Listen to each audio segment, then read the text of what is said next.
Big Meth from the group home, and I'm asking, no, then again I'm telling, no, better yet, I'm commanding you to watch Raw Monday, midnight, MTV Base. It's not a game.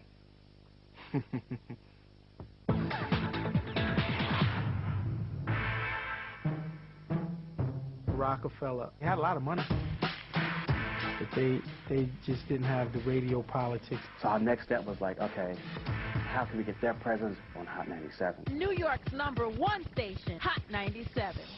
Back then, getting on Hot 97 was a hard thing to do unless you was, you know, a very major label. You know, they won't play your joints on Hot 97. It would not. I'm saying that they won't play your joints on like the regular radio. You got to go underground. Oh yeah, well, I'm not really with that mainstream thing. We used to just call Funk Master Flex and request the records. Flex was the DJ at that time. He was the man on Hot 97. Irv Gotti. He was like, I'm telling you, Flex, this record is hot. The first time I got the record, I played it like 8 times in a row. So that was the first time we got on the radio, and we were like, yes, finally got radio. Then we had a B-side, which changed Jay-Z's career. Once that song dropped and it broke, it was like a rock.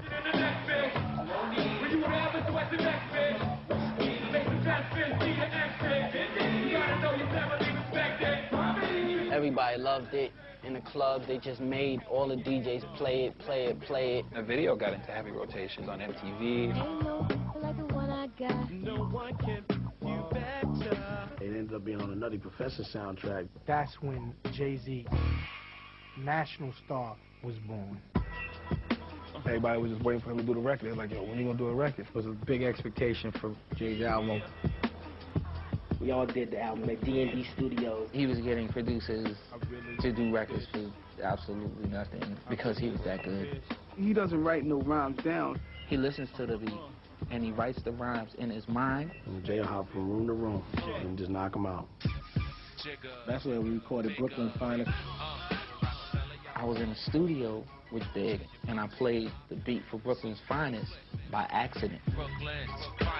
Big heard the beat and ran approximately 100 feet top speed and said, "Is that for me?" And I was like, "Nah, I'm sorry, this is for Jay."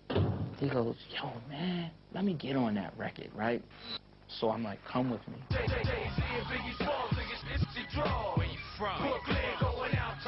Biggie was our hero, you know what I'm saying? You know, being from Brooklyn and all. Jay and Big, they went to school together. So they kind of had a relationship already. So I guess it was just meant to happen. The first time Biggie was there, I remember Jay asked for a pad. He was like, gave it to Biggie, and Biggie was like, "What's that for?" He's like, "So you can write." He was like, "Nah, I don't write." He's like, "You don't write neither?" He's like, "Nah." And that's when they found out that both of them didn't write. That day, that was the beginning of everything. That's when him and Big became friends, and it was on from that point on.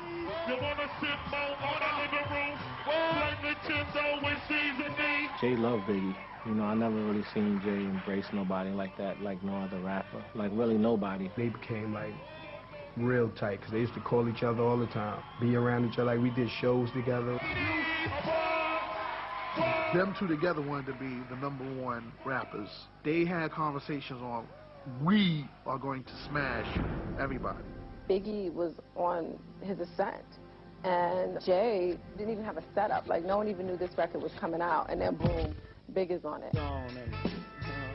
Major corners. Rockefeller forever, y'all. It was crazy. I mean, when the album dropped, everybody had it. I mean, it was selling like hotcakes. Every car had it. Every little kid had it. So that's when you saw, like, okay, the world's catching up to him. Let's do it again. People finally said, "Oh, this is for real." Okay, all right, big man, you want to make some big bucks, huh? Let's get up you are. It was really like him, his introduction, really explaining who he was, what he'd been through. Reasonable Doubt portrayed a hustler who was getting a lot of money, who was trying to get out the game. Sold it all from crack to OPM. MCs had definitely touched, you know, on hustling, but Jay talked about what it can do to a person's inner peace and what it can do to their mind.